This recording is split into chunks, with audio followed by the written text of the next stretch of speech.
I like to do these lives where I just pop on. I find when I post the live, I get too much of a lot of people come on, but a lot of kids come on and they just like they're very disrespectful. So I just pop on the live. That's it. Okay? It's better that way. But anyways, guys, welcome. Hope you guys are well and is enjoying good health as I am. I'm well, I'm fine. I'm well, I'm fine. I'm wearing a sweater. Winter is around the corner. It's 13 degrees, guys. It is cold. You need a sweater or you need a jacket or something. So I'm gonna put this on, and when I go outside, I still put on a jacket because it is cold out there. And it's kind of surprising because we're in August. Why is it cold now? What's going on? I don't know. Anyways, guys, let's get into the video. Today we're gonna talk about why African Americans are leaving the continent of Africa and going back to Africa. I'm going back to America. So y'all, I was on my computer and I see this video pop up and they were talking about how many people that was in Ghana that has gone back and so many people that are in Tanzania that has gone back. And I see one or two people were just kind of giving their views on it and say certain things. And I was like, I gotta jump in here and say certain stuff because there's some things that they didn't talk about at all. So let me make a live on it and say some of the things that I think they missed out, why people are leaving and going somewhere else. I've known a lot of people have left and gone to different Caribbean islands like the Netherlands and some other countries, even to my country, Grenada. I've seen the people gone there, so let's talk about it. I made some notes, so we shall get into the live. So hello everybody who is on the live, welcome. And I'm going to answer any questions after. All right. So the first question, the first thing that I think people are leaving is like, when they come from the West, like Canada and America, or wherever you come from, they expect this deep, like appreciation, this deep acceptance from the community where they go. They're expecting people to say, yeah, welcome back. We're so happy to have you. Like they have this high expectation. The people are going to be like so joyous to have them. But not every place that you go, people are like that. They're not going to be like, so full of joy and whatever. And what you have to understand is there are many people on the African continent who really want you to be back, really happy to have you back and stuff like that, right? And there are other people who are kind of mad that you're coming back because they have like a false narrative and they think that you're there to take their jobs, you're there to, like kind of exploit them in a way, because it's just negative thinking and it's just because of the things that they see on social media and they don't know better. I actually watched one video where one guy said, oh, he's not very happy about people, the diaspora moving back because they are already poor, and he was applying for certain jobs and he didn't get the job, but a diaspora person came and get the job. I understand that. He's upset, and he said like, he's been living there for years. He's a citizen of the country, and why should they pick somebody from outside to give them the job instead of giving him the job? So he was kind of mad at that, and he says he doesn't like that because if these people keep coming back, they're going to be taking all the jobs. But I think his attitude is wrong because this is our country. This is our place. Our ancestors were taken in slavery. And we don't know anything about our people or place, so we have to go back and find our roots and find our healing. So the continent of Africa is a huge place, so there's space for everybody. So sometimes, like when I hear this guy speaking, I was kind of like, whoa, somebody need to educate you about what you're saying there, because that doesn't make any sense at all. You know what I'm saying? Maybe you should just go somewhere else and find a job. It's okay. Nobody's here to do anything to you. All right, so when you move to the continent of Africa, like don't expect this deep sense of bonding and everybody's gonna love you and accept you and everything like that. Because remember, the media has been like portraying Africa as such like a nothing country, and then the media is also portraying you out there in the West as people who have money. They're showing all this kind of stuff in the media. So anybody who has not left the continent of Africa and they see those stuff in the media, when you come from America, they'll be like, whoa, you got money. You know what I'm saying? Because that's what you're portrayed at in the media. I remember like a long time ago, some family members were asking me, oh, can you buy this stuff for me in the dollar store? I'm like, what are you talking about? They don't sell that stuff in the dollar store. They're like, oh, that there's very cheap thing there. You can send stuff for us. You can whatever, because they think like the things that they see on TV, they think sometimes it's real, but these things are not real. Like we're in Canada here, we travel to America, we go different places in the West here, but things are not as cheap as you may think. You may see a TV program and they talk about the dollar store or somebody talk about something, but it doesn't mean that everything is in that store. So there's a lot of false narrative that is being pushed to the African people, and there's also a lot of false narrative that the African people are also seeing on the television. So it's a two-way street. So there have to be some common ground with diasporas and African people. Yeah. So the next point I want to make is a sense of belonging. Like when we come from the West, we want to feel a sense of belonging, and we want to find our ancestors, we want to find our people. And sometimes, again, like I said, sometimes people are not accepting of us. They're like, oh, you want to come here and build a house, you want to take our land, you want to buy our stuff, you know what I'm saying? Sometimes they're not accepting of certain things, and you can't blame them. You know what I'm saying? The only way we can kind of bridge the gap of certain things is by communication and education. We need to educate our people about what is happening. Like a lot of us, like deep in our spirit, like deep in our soul, we have that deep connection with Africa. Like the other day I was at the store. Actually, my friend told me about this new store that is open close to me. I didn't even know, and I live like 2 minutes on the other side from the store. And she says, "Oh, there's a new store open there. It's a West Indian store, and they sell all kind of stuff. And I know you're gonna like what they have there. So go there and tell the lady that I sent you." So I'm like, "Okay, I'm gonna go there." So I got into my van and I drive over there to see what the store was about and what they have. And of course, the store has a lot of things, and I was happy because now I know there's a West Indian store there. I can go get all kind of West Indian stuff there. So as soon as I walked into the store, the lady, she looked at me, she says, "Hi, how are you?" And then she called me by a name, and I'm like, "Huh?" And I'm like, "What do you mean?" And she says, "Oh, you people are from the tribe of whatever in East Africa."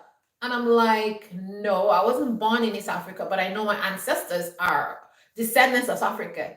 And she says, "You look exactly like this tribe." And she called the tribe name, and she started telling me a whole story about the tribe. She says, "You look exactly like them. If you go there, nobody would know that you wasn't born there." And I was like amazed. I was like, "Really?" She's like, "Yes." She says, "Like when I see you walk into the store, I thought you was like born there and that was your tribe." So um there's people on the continent of Africa who knows, like they see you, you look like you resemble people from those tribes, and they can tell you, "Hey, you belong to that tribe." Like this woman saw me and she was like, "You're from that tribe, da da da da," and she's just telling, she just told me a lot of stuff. And my friend the other day too, she was shopping with her sister, and another lady told her the same. She says, "Oh, are you from that tribe? Whatever."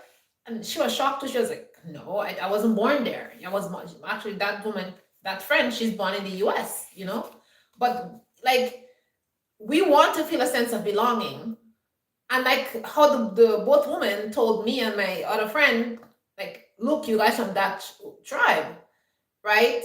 But deep within ourselves, we feel that sense of belonging. We have that urge. It's like the continent is calling some of us. Like it's calling some of us, like so deep, so it's an unexplainable feeling. It's like you just have to go there. We just gotta go there. And that is how in my family, that's how we feel. I remember my grandmother telling me, like, we're from Africa. And my grandmother, they said, "Oh, she's from the Bantu tribe.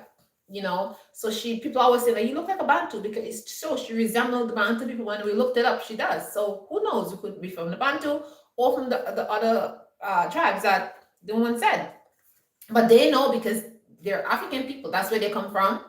And yeah, she come from Africa. She came here and she opened a store. She knows some people. She know what they look like. She know their characteristics. That's why she was able to tell me that stuff. So we want to feel a great sense of belonging when we get to the continent of Africa. And we're, excitement and stuff like that. Sometimes we don't get a sense of belonging. and then we get discouraged. But sometimes it's a waiting period. It's like it's a waiting game. You have to travel around Africa. You got to see the people. You have to get with the community. You got to see what is happening in those places. Then you're going to start to feel a sense of belonging. Because remember, like our ancestors have been taken away from a long time, from generation has passed and passed and passed, and so uh, it's different. The way things are done, the cultural practices, all that kind of stuff is different, but it is still deep inside of you. It is still inside of you. You just have to bring that out, because when were out here in those slave plantations, when we were out here working and suffering, we went a lot of trauma. And sometimes those trauma, it prevents us from seeing who we are as a people, who we are as, you know, as African descendants. But when you get into the country and it's like that ruha just kind of wash all over you, then you kind of get back to your true self. Like it's like the spirit of the ancestors give you that calm. It's like the Most High give you that peace of mind. And I think a lot of us, that sense of belonging is calling to us, but we're very stubborn and we stick where we are and we refuse to go where the Most High tells us to go. So we're gonna have a problem when it comes to that. So that sense of belonging sometimes kind of turns people off, and they're like, oh well, we don't speak the same culture, or they're criticizing me, or something like that, and then they kind of be turned off. So I think that's one of the reasons why people leave sometimes. Another reason why African Americans sometimes they go back to America is because identity. Like they don't feel like they belong anywhere. They go to the continent of Africa, they may go to this place and they just feel like they don't belong. And like anything they say, it's like, no, this is not what we do here. No, we don't build houses like that. No, we don't do this here. We don't do that here. So it's kind of becomes like a clash of culture. And then, they get uncomfortable and they're like, oh, this place is not for me. But we have to learn how to work together. How we have to, like, we in the West, we have good things that we can bring to the continent of Africa. And on the continent of Africa, there's good things that we can learn and take with us. So we just have to find that fine line, how we can bring those two things together and we can make it work for the benefits of all of us. Because we are one people, but the West have told us that we're not one people, but we want people. And just the fact that you go there and you make all those little things just kind of turn you off, it's not good. It's not good at all, because then those slave masters, those Willie Lynch letters, they're winning, and you're kind of losing, you're giving up. So you really don't want to do that. You will find your identity, you will find it, but it's going to take a while. So be patient while you're looking for your identity. Don't give up too quickly. The other reason why I think they move back to America, African American, is because of like high food prices.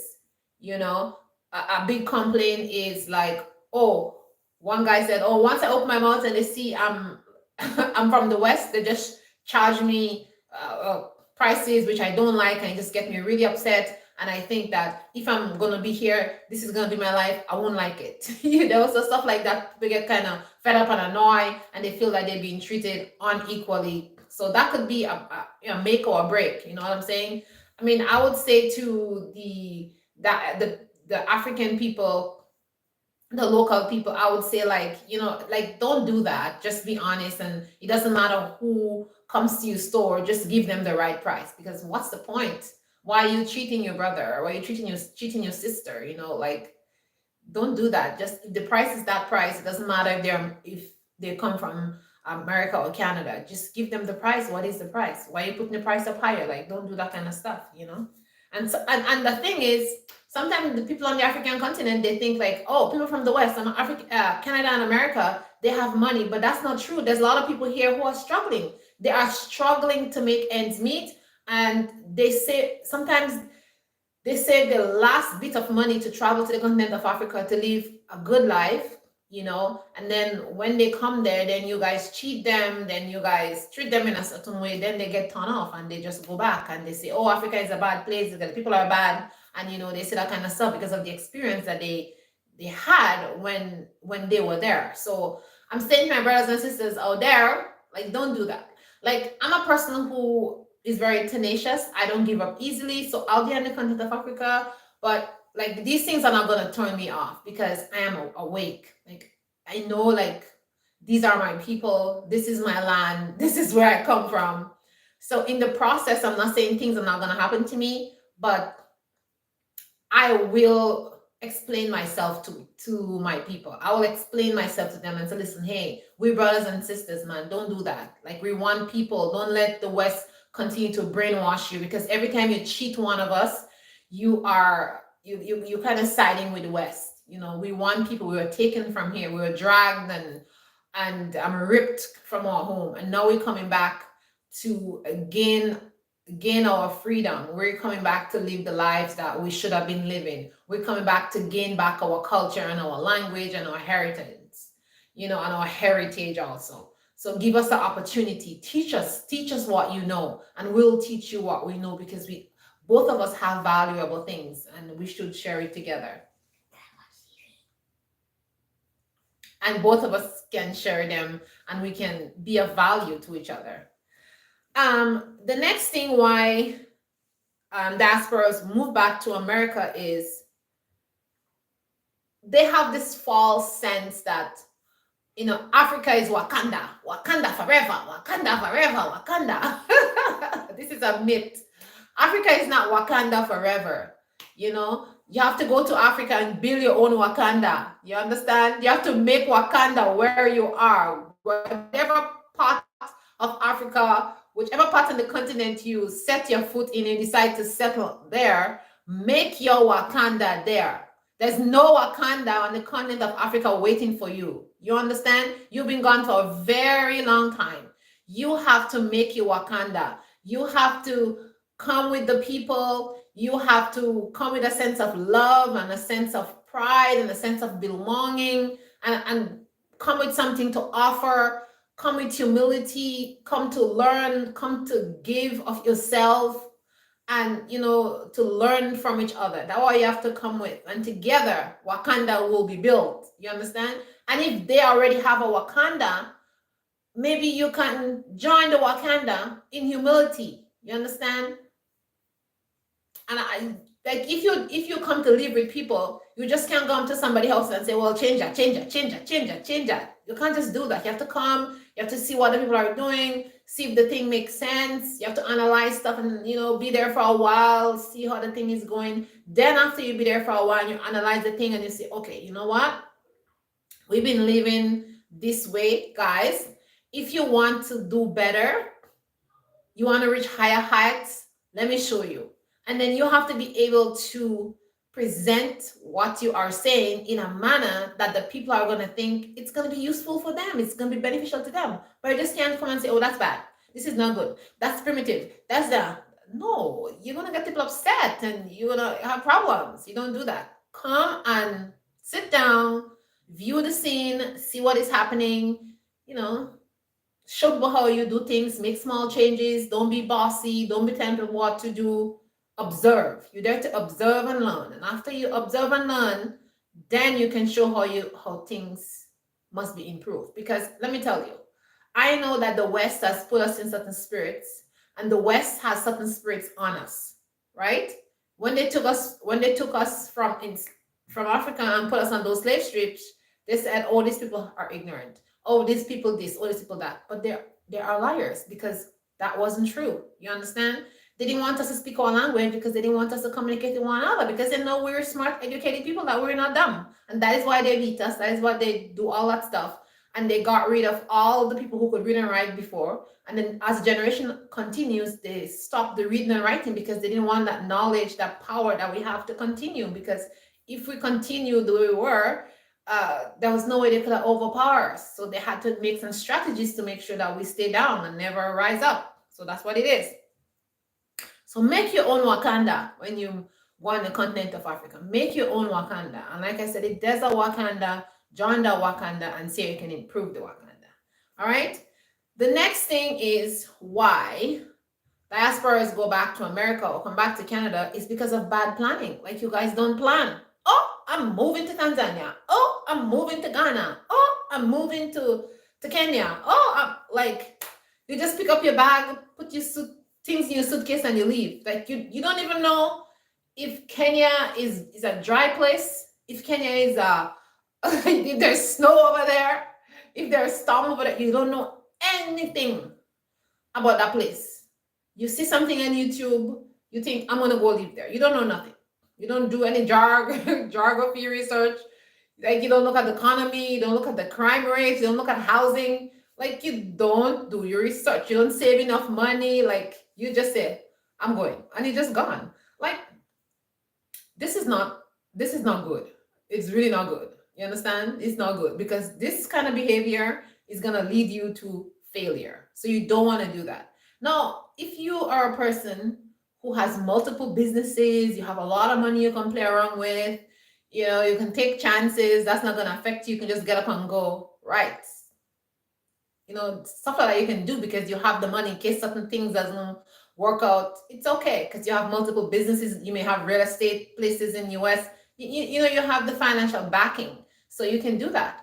But some of you don't have the financial backing and you're doing that kind of stuff, which doesn't make any sense. You got to be smart when you're doing stuff. You have to make sure whatever you're doing makes some sense, right? Right, guys? Right? You got to make sure that these things make some sense. So make sure you plan everything down to the T, where you're going to stay, how long you're going to be there, the visa prices, the this, the that. You know, you got to have some very, very strong plans on what you're going to do.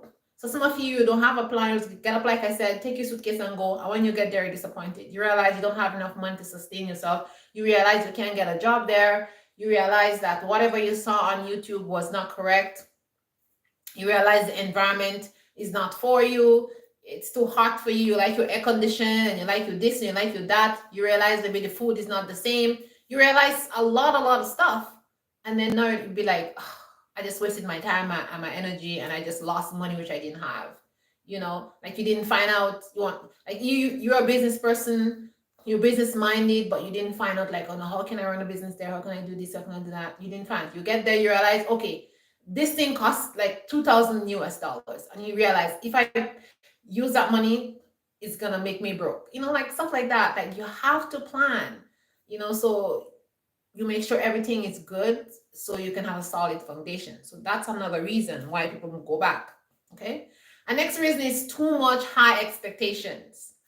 Like people have a big problem with expectations. People, even me, people have such high expectations for me, you know, and they want me to like carry on or execute these high expectations that they have for me. But it is you're not the person. I am the person, and I know what I can and cannot do. So some of you have too much high expectation of the continent of Africa. You understand? Too much. And when you go there, you're disappointed. This girl, I was watching her video and she was saying, they have such bad customer service in certain places that I go. They really turned me off. I don't know if I can live in this place. She was really upset. But I mean, what do you expect? If you're gonna go live in a village setting and the people have these small shacks outside that they sell food in, what do you expect? You know, like this is the service you're gonna get. Why are you complaining about it? This is not America or Canada where you go in this fancy restaurant, they seat you, they take you, you sit, there's air condition, there's this, there's that. No, that's not what is there. So why are you getting upset about bad customer service for? Like you see everybody come, they sit down, they wait, the people go in the back, they get the food, they put the food in the thing and they started cooking it. You have to wait. It's like this is how things are done there. Like go sit down and enjoy yourself and relax. This is how things are done. Later on, while you're there, maybe you can do some kind of customer service business and you can show people how to have good customer service in the establishments, in the restaurants. Maybe you can do that, but you can't just go there and start complaining and say, oh, like, oh, this is crazy. But this person, again, she bought some kind of clothes. She bought some clothes and some shoes and some kind of something. And then when she got home, she realized that the thing was wrong. But their policy is if you buy certain stuff, you cannot exchange it, right? You just can't exchange it, you cannot bring it back and certain things. But in her case, I think the shoes, one of the shoes were two left shoes that they put in it, whatever, and some clothes that she bought, something was wrong with it. So she was very upset. But in the end, she ended up getting back the shoes. They did change the shoes for her and stuff. But she was just complaining about the customer service. And when she called them on the phone, they put her to this person and that person. Like, they don't have that kind of system there in certain places. Like, take yourself, go into a tuk-tuk and drive to the place and take, like, go in a tuk-tuk, drive to the place where you came from, and talk to the person you know the store that you bought the stuff in. Why you be calling every store and then they're sending you here, there? Then the person says, well, I don't, like, these people, this is not what they do. Nobody calls anybody on any phone, even if they have their number on top there. Like, they don't do that. So why are you gonna come to complain about, oh, they're bad customer service, oh, they're this or they're that or the other? Like, lady, like, what's the matter with you? Take a tuk-tuk, pay you 2,000 shillings or whatever it is, and go down there and exchange and tell them, listen, here, this is a shoe. You gave me two left shoe. You gave me the two wrong side. This thing that I bought have a hole in it. It's torn and whatever. It's a normal, it's an error. I don't think anybody's going to say whatever. The person said, well, I'm sorry, I can't exchange the stuff for you. I have to get my boss to come back the next day. Yes, they have to do that because it's a different system. Here we have the machine, and then you have when you return something, the people punch the thing in, then they give you a receipt. They don't have that here. This person who's working there, they take the money, they write the thing down, they give it to the boss. They can't just go give you money. They don't even have the money to give you back if you want it back. The boss already take the money. Remember, these people are working for somebody. This is not their store. They don't even really handle money. So the boss is not there. They tell to come back because the boss is not there. Come back because that's how the system is. It's like if you go there and you've been all fussy with the person, you're gonna make the person lose their job and do stuff that they're not supposed to be doing, and this person need their job. And like you have to understand that kind of stuff. When somebody in those countries lose their job, it's like the end of the world. These people are poor. They're not in your position. Not everybody there, but a lot of these people are poor. And when you go there with your bad behavior, you're causing problems. Like, she's just complaining about stuff. Like, okay, ma'am, please come back the next day. Oh, wait a minute, come back the next day. I was here, blah, blah. Like, don't do stuff like, okay, this is the system. Okay, it's an inconvenience. I understand that, but just come back the next day when the person tells you to come back. And yeah, so like I said, you're right. Odei, you're right. Like, people need to learn to change the community they want. Exactly, you're so right. Exactly what you said. They need to make the change, right? So I didn't like that when I saw a person's video. Go make the change and stop complaining. Yes, you're very right, my friend. Okay. The next thing is why they move back to America or Canada is because of poor financial management when they get to the continent of Africa, because they're spending money like if they're crazy. I know two person personally who went there. One of them went to Ghana, and the other person went to Gambia, and they had to come back because it was tough for them.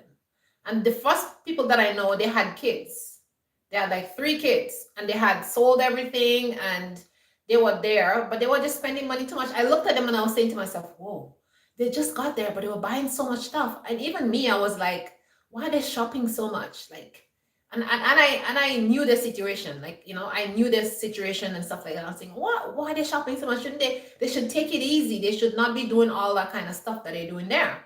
And lo and behold, in less than a year, they were really broke and they needed help and stuff like that. And yeah, things didn't go well. They had to leave. They had to, come back and whatever, take the kids out of school, do all kind of stuff. But that was just bad planning, too much spending. Sometimes you look at things and it looks like, oh, it's a small amount of money, but it's not. That's why I talk about budgeting for every single thing. Budget for the whole year, budget for 6 months. Like, don't go somewhere until you're ready. Don't let anybody push you or say, oh, let's go. No, wait until you're ready. Wait until you know that you're able to do what you want to do there. Like, don't make friends or family or people on YouTube push you to go somewhere when you're not ready to do it. And I think that's what happened to them. And my other the other person that I know, the same thing happened to him. Like he went there and he was just not like he wasn't thinking. Like he made some certain decisions, you know, like planting his garden, buying certain things. Like he didn't even know the season. I'm like, whoa, you're wasting a lot of money. And he did waste a lot of money doing certain stuff, which, you know, and another thing is poor financial planning is one thing, but also going somewhere and think like, oh, you're better than people. And that was one thing a friend of ours did. Like he think he knew better than people, you know, so he goes there and, you know, doing his own thing, and he didn't ask the community that he was in, you know, guys, you know, how stuff is done, you know, how stuff is done here. When is the planting season? When is this? You know, when he didn't do any of that. He just picked things up on himself. Why go there? I have money. I buy land. I do this. But he doesn't know anything about the terrain. He doesn't know anything about the season. He bought all these plants, he bought all these things, and they all died. You know, he wastes so much money when he could just like ask the community, you know, how things are done, whatever, whatever. Pride is something that some of you all have a lot of this pride, which is gonna cause you a lot of problems. Okay, it's gonna make you lose your finances because of your pride, and you think you're better than those African people on the continent there, the native people. Don't do that. Please do not practice poor financial management when you go on the continent of Africa. You understand? Make sure you know what you're doing and you not be there showing off. Oh, hi, I'm on the continent of Africa. Let me show you what $100 can buy me. And you like making videos and you're spending money like crazy. You know, trying to please the public. I don't know for what reason, because the public is not even inside of your house. And then before you know it, you have no money, you're crying, guys, can you please donate to my channel? I'm all kind of foolishness. You understand? Stop doing that rubbish. And then obviously you have to go back to America or come back to Canada, okay? The next thing is romanticizing the continent of Africa. You're, oh, I'm gonna go to there and I'm gonna do this, I'm gonna do that, and you're romanticizing and you think it's a bed of roses. My friend, the continent of Africa is not a bed of roses. It's a place where you have to go and work, you understand, and make your way there. Nothing is gonna be handed to you on a silver platter. You gotta work to get whatever you want when you get to the continent. Yes, people are very nice there, you understand? But don't go there thinking, oh, it's a bed of roses, everything is gonna fall in place. All right, this system is a different system from here. Certain services that you have here in the West, they don't have it over there. Like some places don't even have a simple fire hydrant. Like I did a video a couple of days ago and I was talking about the fire hydrant. Like every street, one street at the bottom of the fire hydrant, another one at the end of the street, there's another fire hydrant. They don't have that in certain places on the continent. You understand? Like you live in the countryside or whatever, like there's no fire hydrant. You understand? So if there's a fire, your house is gonna burn down if you have any water close by. You understand? Some things that you understand that. Like telephone service, internet service, certain things like that in certain areas, they don't have it. Like electricity, there are some places they don't have it. My friend was just telling me that they have to buy a pole for electricity to get electricity where they are. So they're gonna go. She's basically using solar for light, and then she bought a what did she buy? This internet box that you buy. It's like a Starlink. I think it's Starlink is the company or something like that. I think that's the one she's using. But certain things like that, and she's there and she's learning stuff there. She's not like, you know, like buying things like crazy, and she's just going with the flow. She's just seeing what's happening. You know, she's going step by step. Even if she has some money, she's not trying to be, you know, too extravagant, too rich, no, she's just taking it cool and she's just taking it calm, and you know what I'm saying? And she's just living life as it goes. She's out there, she's planting a little garden. It's not like she can like call somebody or to do something for her, but you gotta be smart. You gotta be smart when you go in places like that. Like people have to use your head. I don't know what's wrong with you people. Like you go over there, yeah, you may have like $50,000 because you sell your house, or $250,000 because you sold your house and you're gone over there. But use some common sense. You know what I'm saying? Like, oh, you're gone there. All of a sudden you be dashing money, like they say, like they say in Nigeria. You be dashing money to everybody. You be doing this, you be doing that. Before you know it, somebody rob you. Then you're crying, the people are bad people in Africa. I'm gonna come back. I don't know why did I go over there. Yes, you on your romance. You on your romance. Yeah. That's what happened to you. You understand me? Use your head and be wise. All right. The same knowledge and brain that you have out here in the West, use it when you go on the continent of Africa. And like we say back home, stop being an idiot. You understand? Use your head. Some of you is too gullible for everything. I saw a friend of mine, another friend. I have lots of friends in Africa, lots of friends. He was crying and he was saying, "Oh, you know this lady. I helped her out. I this, I that, and that for her. And then she, when she get everything, she just walked away. Man, what's wrong with you? The same women that is out here, they're in Africa too. You know, gold diggers are everywhere. Like, why in the world are you gonna go somewhere? Okay, yeah, we know you want to find a wife and you want to settle down and you want to do certain stuff. But use your head, man. You're gonna go on the continent. You just been there, not even a year. You meet this lady. You know she's poor. She doesn't have anything. You dash money to her. You dash shoe to her. You dash this to her. You dash this to her. You didn't dash it money like you're rich. The one is like, yes, I see my sugar daddy. Sugar daddy is here. You understand? Of course. She says, I don't know where to stay. I've been staying by my family. Can you help me out? Can you rent me a place? Of course. Because they're dashing money. What do you expect? So now, when she get the place and everything, and she's happy and she's settled and she's able to, to take care of herself, she doesn't need you anymore. Because in the first place, you should have used your sensing and your understanding to know not to do that. This woman is not your wife. You're not married to her. Why are they dashing money to her so? And why are they putting her in place? Let me ask you. If a family had land and they had all that stuff, why they didn't help her to build a little mud house or something like that? Why you come in like fall of grace or some kind of thing and dashing her money, then after know you're crying? What are you crying about? You understand? Like, these are all those kind of stuff that causes people to lose money. The aspirants to lose money, causes them to get fed up and move. But it's not the continent of Africa to be blamed. It is you, the people, who's making those very ridiculous and silly mistakes. And that is why you're not happy on the continent of Africa, and that is why you have to leave the continent of Africa. So everybody who's going to go to the continent of Africa, please use some common sense. I said on my videos many times, like, do some research on all that kind of stuff. And yesterday video, my friend Fatima, she was talking about, all the things that we saw on the media, all those things that is blinding our eyes and all those kind of stuff. It is true. Have some sense. And when you go to the place, like you said there, yeah, Aladi, like when you go to the place, you want change, bring change. That's what you have to do. So I think these are all my points. Did I miss anything? Oh yeah, I said, another point that I missed was lack of humility and not humble. So some of you are not humble and you don't have no humility. You're rough and you don't accept the cultural practices, and you're just like rude and you just unmannerly. Like, if they said that you can't dress in certain way, you don't want to listen, you just carrying on.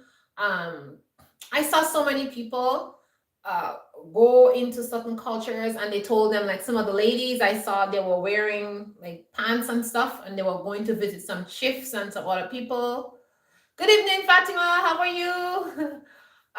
They were visiting some people, and I see they told them that in their village, like, you can't come in the village with pants, neither can an elder talk to you if you're wearing a pants. They say like, the word they use is trousers, right? They say like, if you're wearing trousers, you can't really come into the village. It's like a bad omen, and you have to put wrapper on. So the ladies came out and they give those women who are wearing pants, those wrappers to put around them.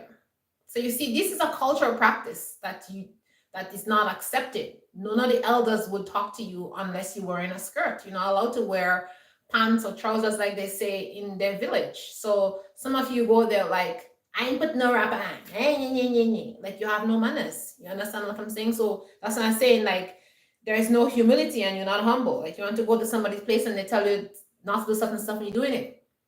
And another girl, I saw she was complaining online about how she was wearing some kind of shorts and they were telling her about it. Well, they don't wear shorts in that place, man. So why are you wearing shorts? Like, why can't you just accept the things that people tell you? They don't wear shorts.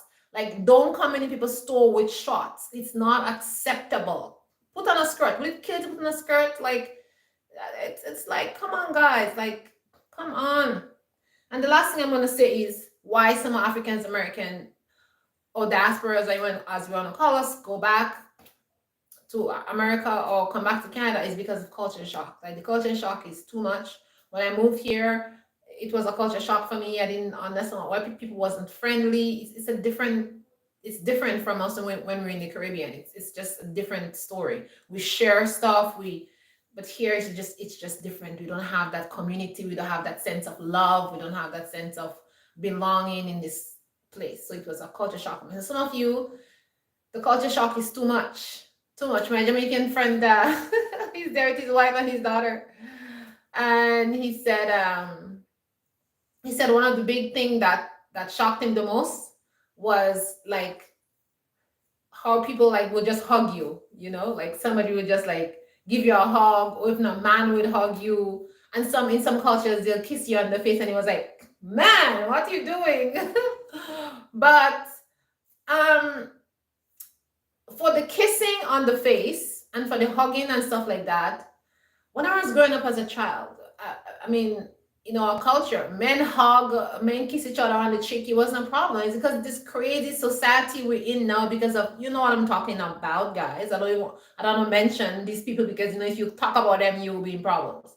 But, yes, Fatima, I want to do a talk on why people are going to Africa. I'll definitely do that. But it's like back home, men hug each other and all kind of stuff. They kiss each other on the cheek, stuff like that. So I mean, I don't see, now that we're in this Babylon culture, this Sodom and Gomorrah. You know what I'm saying? We like scared to hold somebody. If we hold a girl hand, you're on the other side. If you hold a guy hand, you're on the other side. Like, we need to get away from that. Why can't we hug our brothers and sisters? What's the big deal? You're not on the other side. No, you're not on the other side, So this culture has perpetuated like our nice community culture. And so we have to get away from that kind of stuff. You know what I'm saying? Because that's not normal for us. So my Jamaican friend was saying, he was kind of shocked and taken back in a sense, but I thought it was kind of weird for him because my husband is a Jamaican and they hug and they kiss and stuff like that. So I don't understand how he's saying that. But I guess where he come from, the part where he came from, it's different because everywhere in Jamaica is a different place. So that's what it is. So, but anyways, he's getting used to that now because he's been there for a while, and he's understanding that the people, they're genuine and they love him and they just want to give him a hug and they just want to like embrace him and stuff like that. So and he's not used to that, so you really can't blame him in that. But like I say, when you go there, you gotta kind of get yourself in the culture, cultural practices and all the kind of stuff that is happening there. Immerse yourself in certain things, slowly by slowly, because that's it is what it is. So culture shock can be a big thing. And another culture shock is the way men and women like go about their roles, like their gender roles. That also cause a culture shock for some people too. And some people that get very upset and say, "Oh, why women must do this? Why men must do this?" But I think we have to be careful when it comes to gender roles, because a lot of the things like in African culture, it is good, right? And for example, another friend of ours who is building, a friend of mine actually, who's building a place there, he talked about like he had an issue with some people in the village, and he went to talk to the father and the elders of the village, and they solved the problem for him, right? So he didn't even have to solve the problem himself. Like if it in our culture, we'll be like going to the person and arguing and quarreling and whatever. But they have a system there where if something is wrong in the village, you go talk to the elder, you go talk to the chief, and then the chief will talk to the person and they'll come to an agreement. And in the end, the people who he was having a problem with, they apologized. They realized they was wrong, what they were doing wasn't correct, whatever, whatever. So like those kind of systems, they are good. You know what I'm saying? Because that is some that you don't want to be fighting with people, causing problem, not talking. Like you don't want to kind of bring those kind of spirits in that culture. So those things, it's nice, you know. And certain things we know is we're never gonna accept certain things, you know. So we have to be kind of gentle on the way how we say no or we address those kind of issues. You know, sometimes when it comes to sanitation, how they do stuff, we know better, we know, but when I say we know better, we understand certain things. Like some of us we in the medical field, some of us we understand about, you know, cleanliness and how germs spread. We understand certain things that they may not understand. And sometimes it's hard to tell them, listen, don't do this because that's gonna happen. And like I said, we have to find a better way to talk to these people to tell them certain stuff. You know, I know someone who is in Africa and that person gets sick a lot.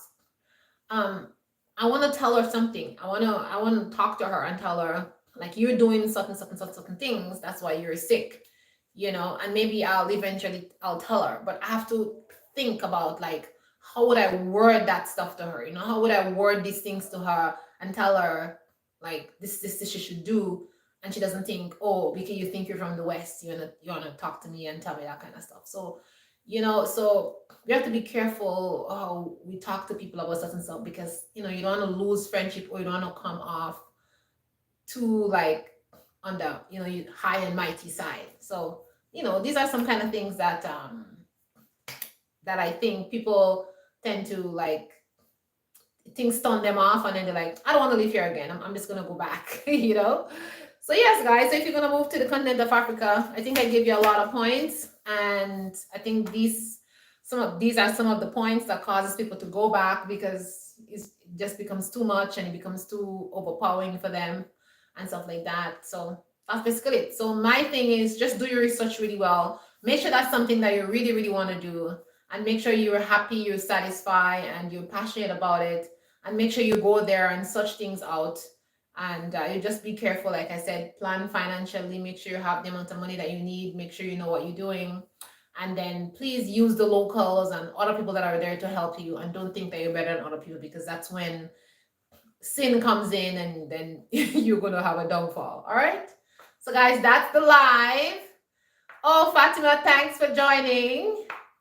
I would like to hear you talk about why African Americans are running to Africa too. Yeah, I'm going to do a video on why I think African Americans are running to Africa because that's a good video. I'm going to add that. No, it's okay. I was almost at the end of the video, so it's okay. That was a really good